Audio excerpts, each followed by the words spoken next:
Medina, as we went from the hills of Safa and Marwa, ascending in the limited capacity that we needed to their summits, and turning to Allah in dua, but honoring the legacy of that mother who sought to just provide for her child. And the difficulty for me came into a sphere when we came back here to this city and were met with embraces and met with all types of positive interactions and the ability to feel uplifted from a journey like that. Found itself in a space where it was not disrupted, but reality still hit when I heard the news of a mother whose life was taken by her husband in our own city just days ago, in an act of violence that did not understand, first and foremost, what the honor and dignity is of a mother in our community.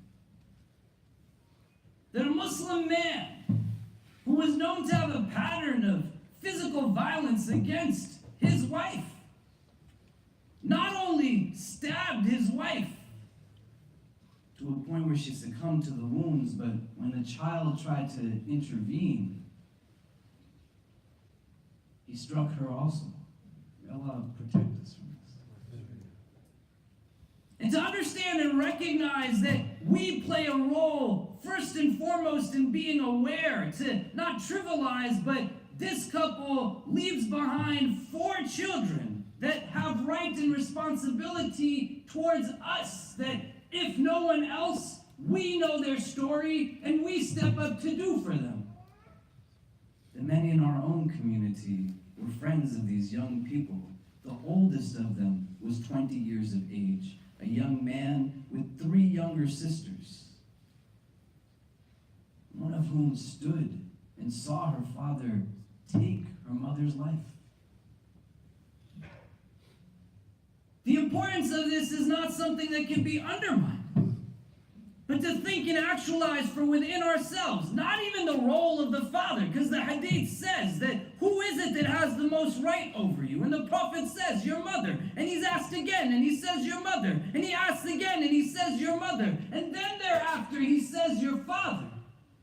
But where do we go from a place of transition where the best of generations could put forth questions asking that if I was to put my mother on my back and make the circumambulations around the Kaaba with her in that way, would I have been able to suffice a debt to a point where our mother's lives are being taken?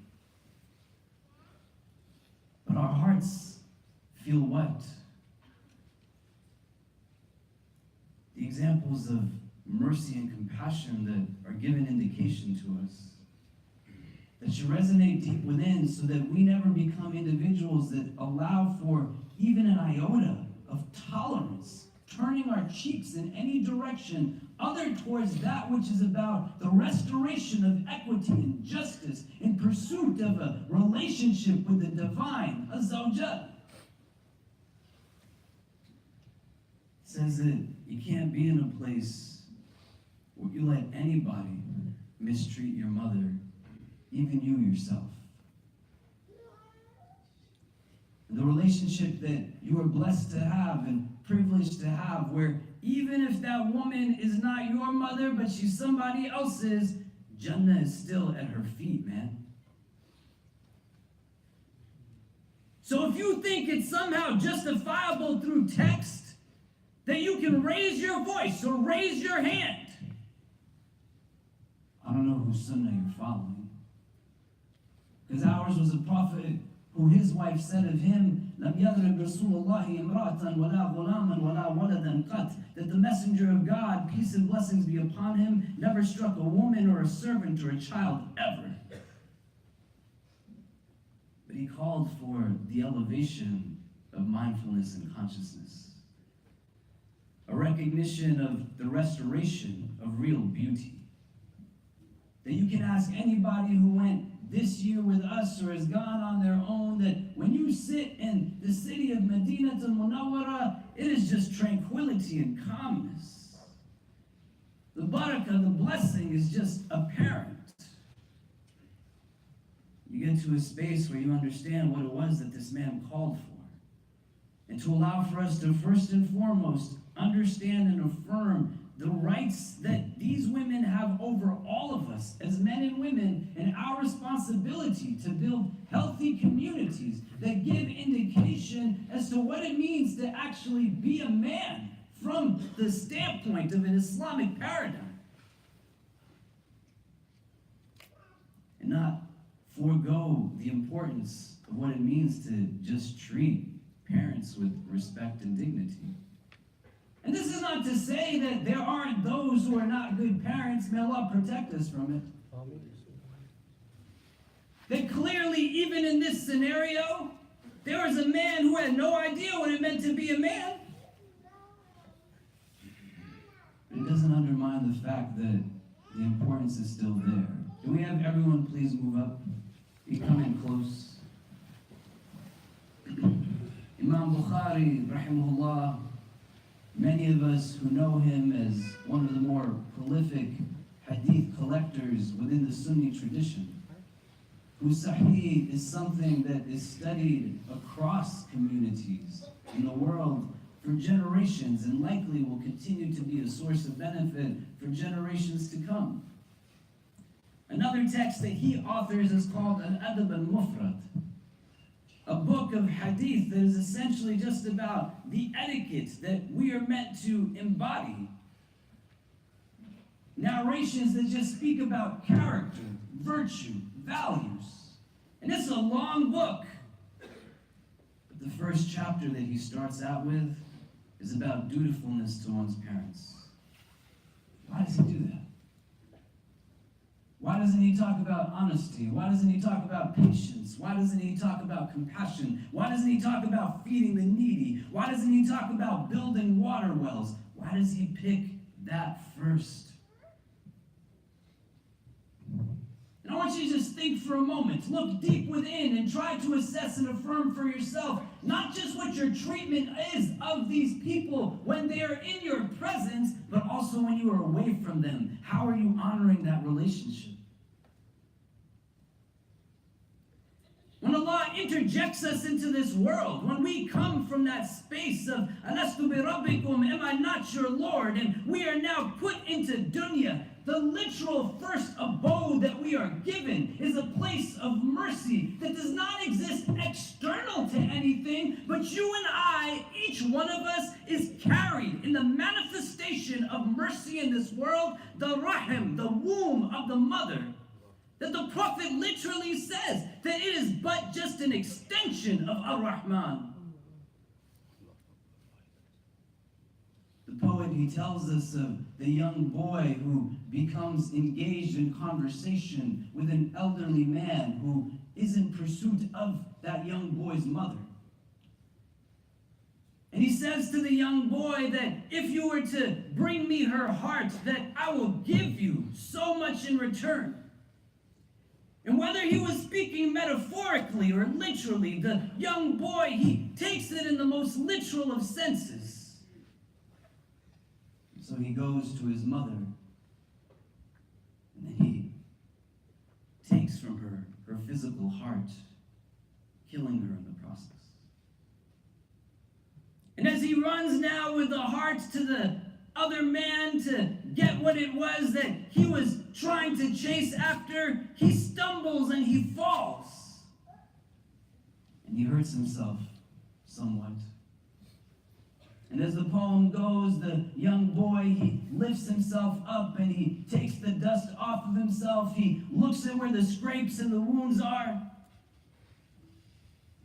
And as he is trying to gather himself and understand, he says that he hears a voice that is the voice of his mother coming from the physical heart, saying, Ya Ibni, oh my child, are you okay?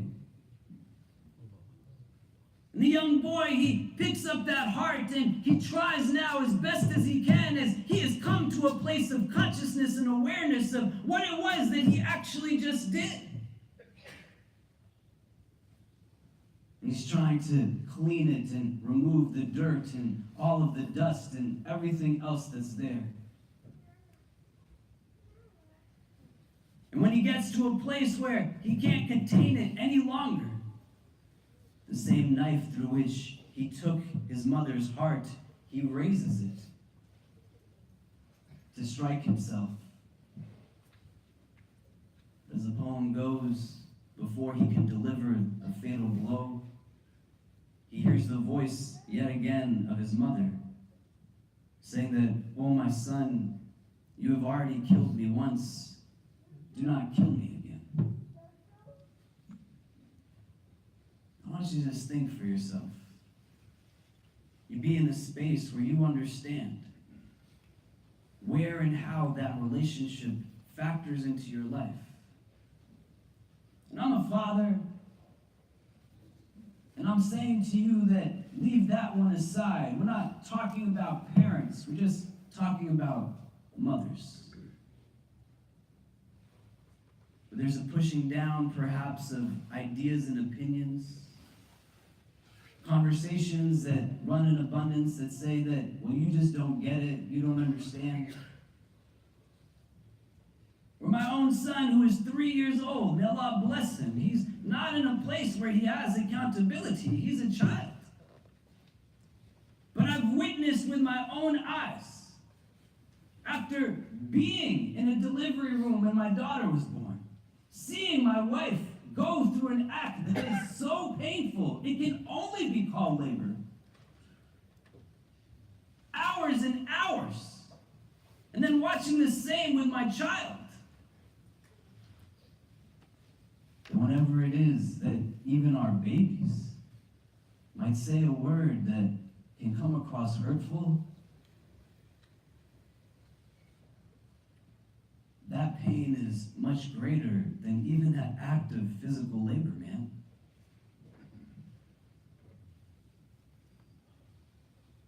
The perspective that is necessary is to understand that the finiteness of this world is actual. And we stand in a sphere, in a space where we want to start to recognize first and foremost who it is that we are. We want to understand what the standard is. And now I say it in a way that recognizes myself as a young man who is the child of parents, but also the parent of child. And my son is going to know how to treat women in his life based off of how he sees me treat the women in my life.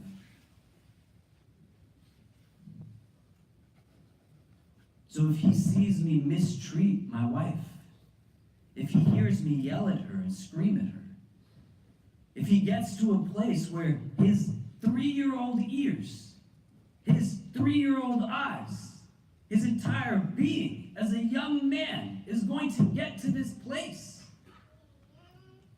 let alone his 6-year-old sister, who is going to learn and understand what kind of nonsense she should put up with from a man based off of how I treat her mother.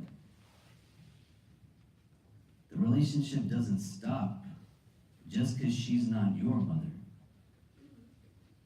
And when it gets to a place of extremity, we have to think, man, it's not in countries miles away, but in New York City where you and I live, a Muslim man just killed his wife in front of his child. Our tradition does not tell us to honor women who at their feet lies Jannah in that way. That we just came from Mecca and Medina, may Allah accept it from us. Zamzam is water of Jannah, Uhud is a mountain of Jannah, the Rawda is from the gardens of Jannah. At their feet is Jannah.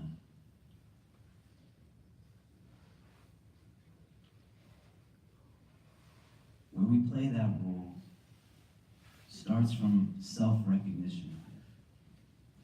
The basis of trying to understand what is the abode of your heart containing is not based off of just abstract conversation, discourse, rhetoric, but you just have real reflection on how it is that you treat the people that are in your lives.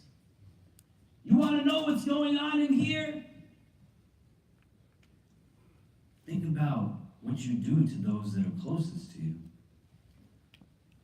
And if you want to think about it in an egocentric way, Surah Al-Kahf that we're told to read on this day of Jumaah, it says straight up in its verses that the people will stand in front of Allah, the books will be presented, and they will be in a place where they are trying to understand that it contains everything, from the smallest to the biggest.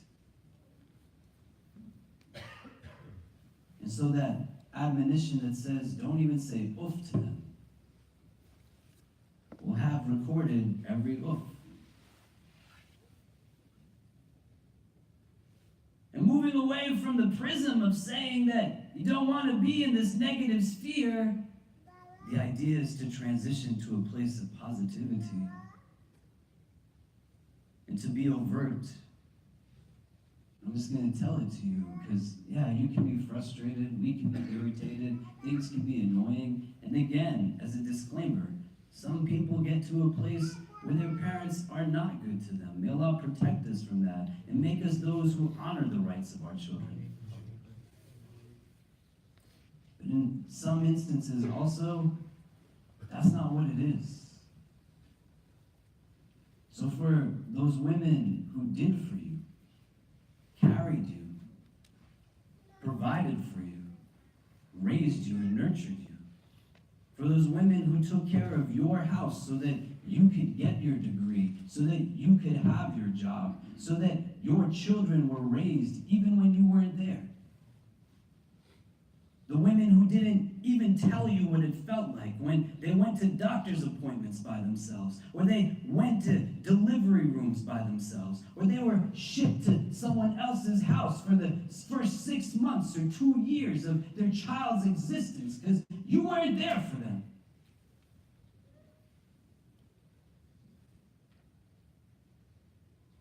Tell them today that you love them, that you appreciate them, that you are grateful for them in your life. Shower them with an unconditional sense of gratitude, compassion, and understanding. Pick up a phone and utilize words that even if they didn't say it to you, you know that their heart is longing to say it. And never allow for any mother in your community, our community, whether they are Muslim or not, to go through a place where their house is anything less than a home. But you start within your circle. If you already do it, then do it better. If you're getting it done, then do it bigger. Be in a sphere where you recognize its blessing. And allow for yourself to aspire towards nothing other than that. Because ultimately, we will then stand in front of Allah. And His verses tell us that we should be making dua.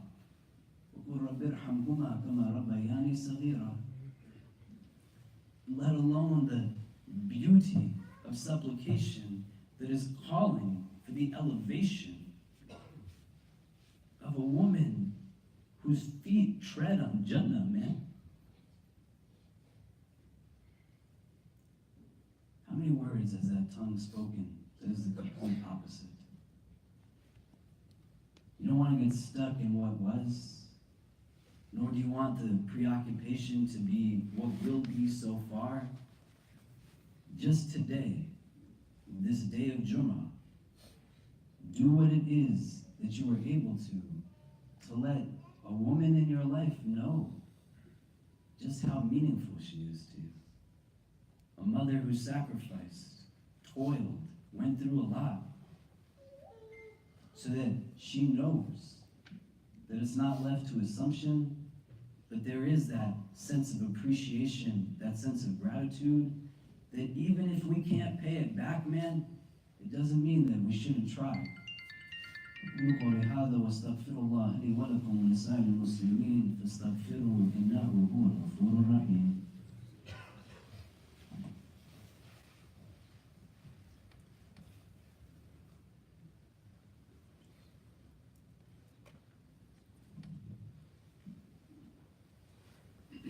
إن الحمد لله نحمده ونستعينه ونستغفره ونؤمن به ونتوكل عليه ونعوذ بالله من شرور أنفسنا ومن سيئات أعمالنا من يهده الله تعالى فلا مضل له ومن يضلل فلا هادي له ونشهد أن لا إله إلا الله وحده لا شريك له ونشهد أن سيدنا مولانا محمدا عبده ورسوله.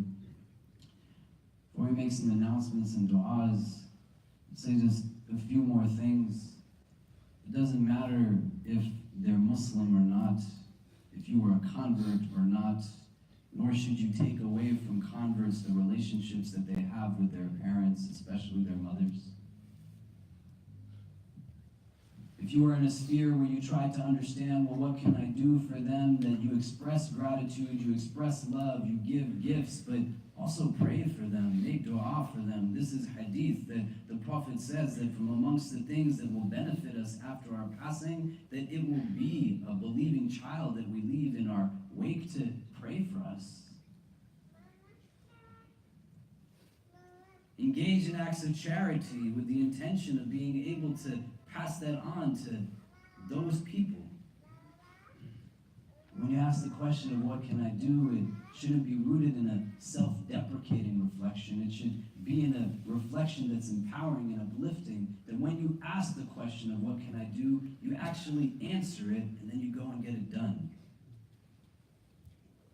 And then you just keep moving forward in the building out of what it is that we have the capacity to do.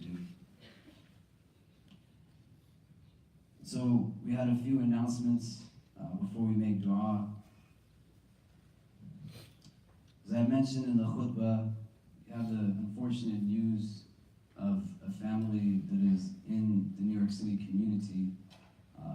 His mother was killed by her husband. There's many different opportunities to help contribute, and we're trying to figure out how we as a community can also be supportive of our brother and sisters who are most definitely feeling this, and please keep them in your prayers that Allah makes things easy for them. So we'll convey to you what it is that we are going to do, but so it's in your minds and you're already making the intention and commitment as to how you will play a part in that. Next week, inshallah, will be the last day to purchase tickets for our annual gala. We're honoring some really incredible people, Sheikh Omar Suleiman, who many of you know, two sisters from our community, Sister Sarah Hafiz, who has done many amazing things, including moving to Mexico for a year to build out a organization that combated trafficking, and when she came back here, she's built out an agency that seeks to provide financial empowerment to immigrant women who are from low-income backgrounds by teaching them skills to generate their own income.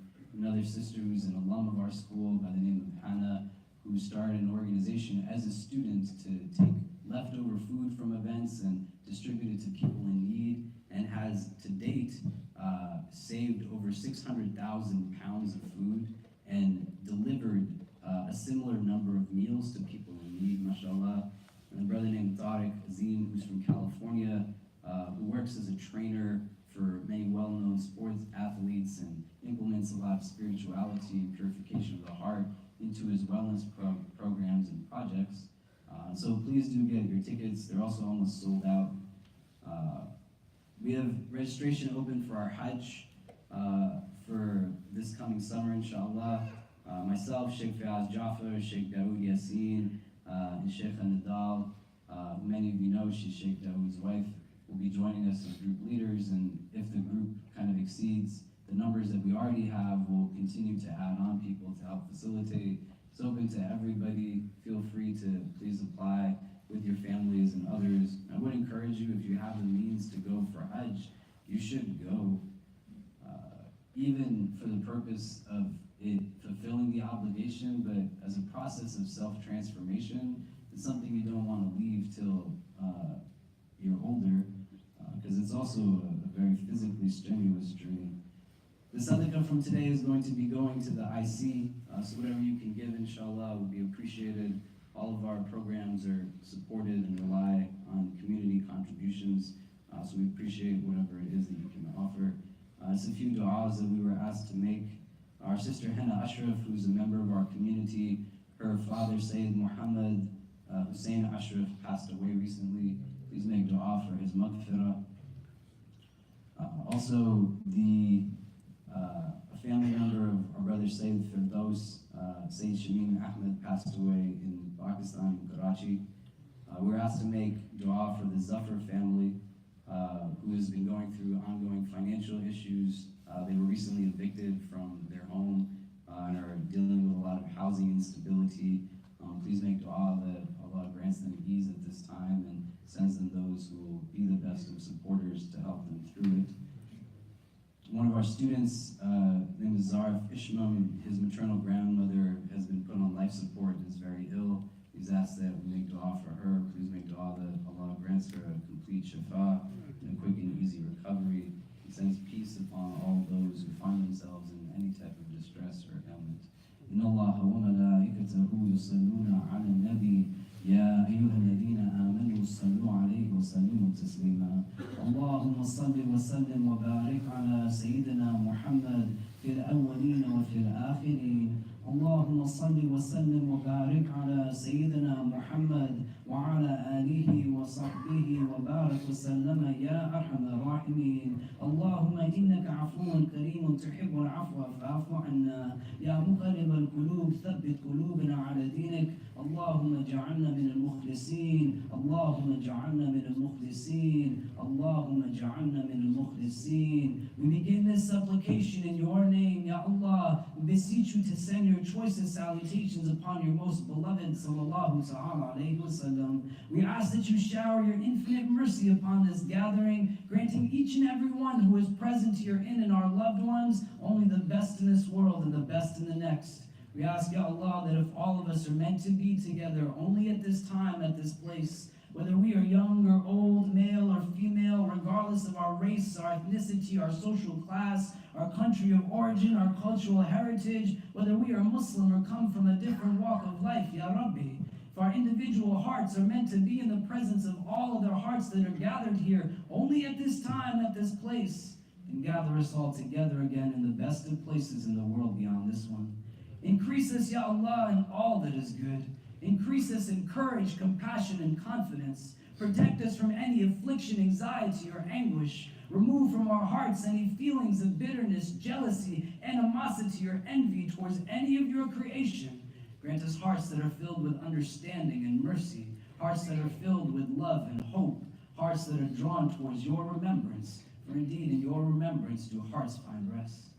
We ask, Ya Allah, that for those of us who have difficult relationships with our families, that you bring ease to those relationships and allow for us to taste the sweetness of beautiful kinship. That for those of us who have the blessing of parents in our lives, that you make us from amongst those who honor their rights and grant us the depth of understanding needed to comprehend when your beloved tells us that Jannah lies at the feet of our mothers. Make us those who understand their sacrifices, those who understand what it was that they went through so that we could be where we are, those who understand how much they gave to us and provided for us.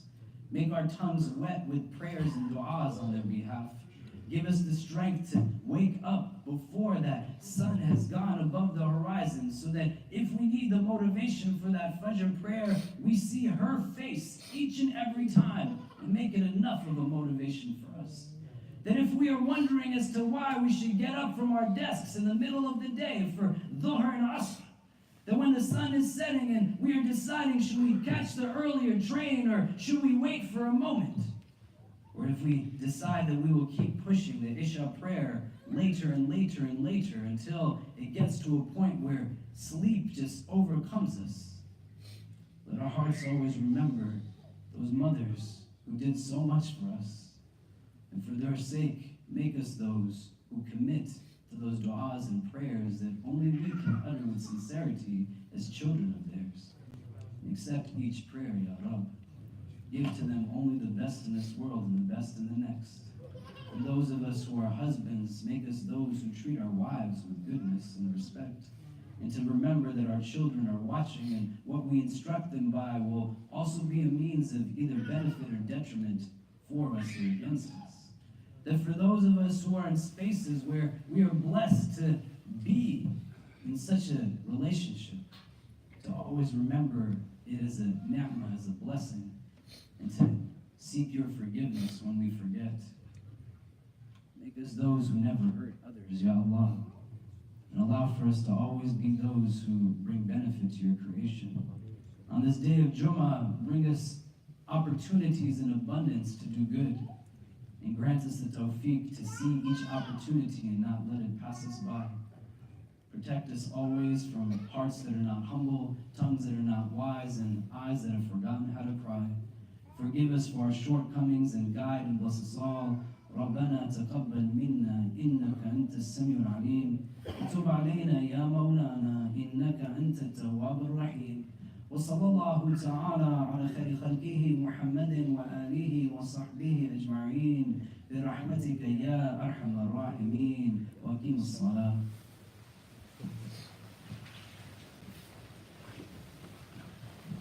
الله أكبر الله أكبر أشهد أن لا إله إلا الله أشهد أن محمدا رسول الله حي على الصلاة حي على الفلاح قد قامت الصلاة قد قامت الصلاة الله أكبر لا إله إلا الله.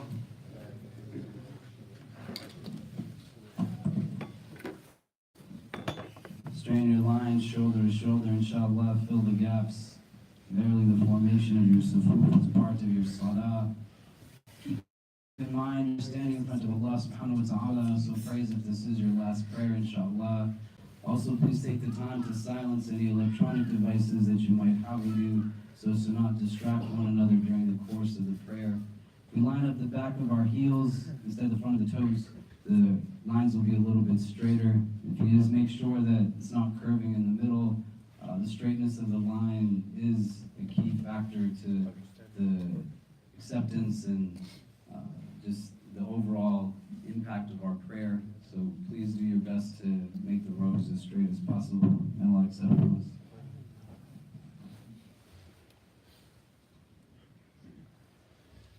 Allahu Akbar. Alhamdulillahi Rabbil Alameen. Ar-Rahmanir Rahim. Maliki Yawmiddin.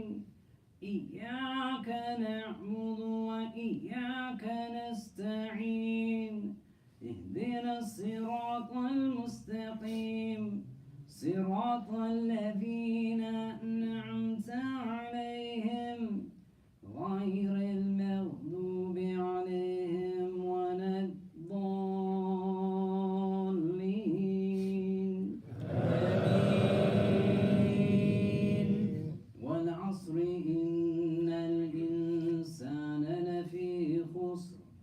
إلا الذين آمنوا وعملوا الصالحات وتواصوا بالحق وتواصوا بالصبر.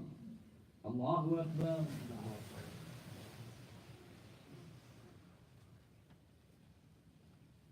سمع الله لمن حمده. الله أكبر.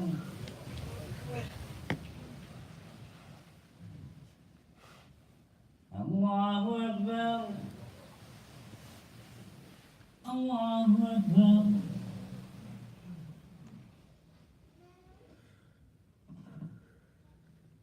الله أكبر.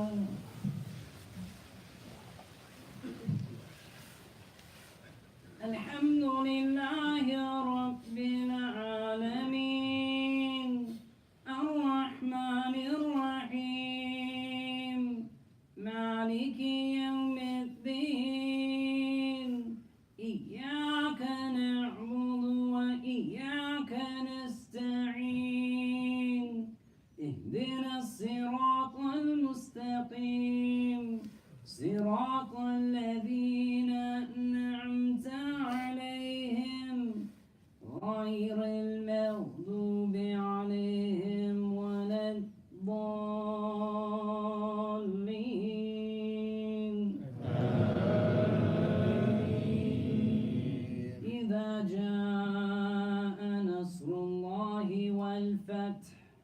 ورأيت الناس يدخلون في دين الله أفواجا فسبح بحمد ربك واستغفره إنه كان توابا. الله أكبر.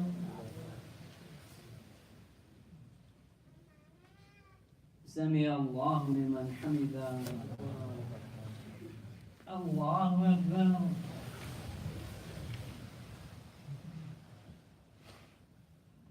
الله أكبر. الله أكبر.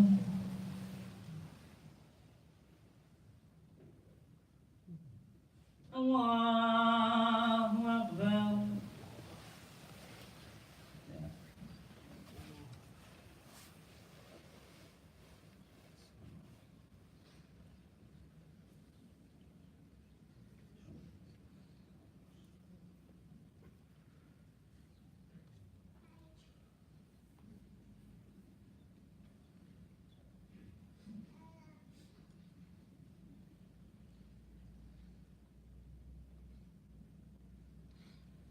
السلام عليكم ورحمة الله.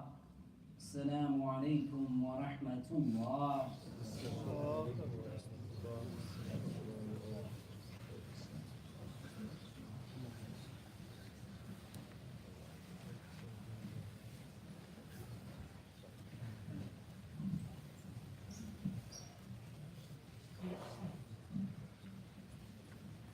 Just a reminder again, if you could be generous in sadaqah on the way out, we appreciate it, inshallah.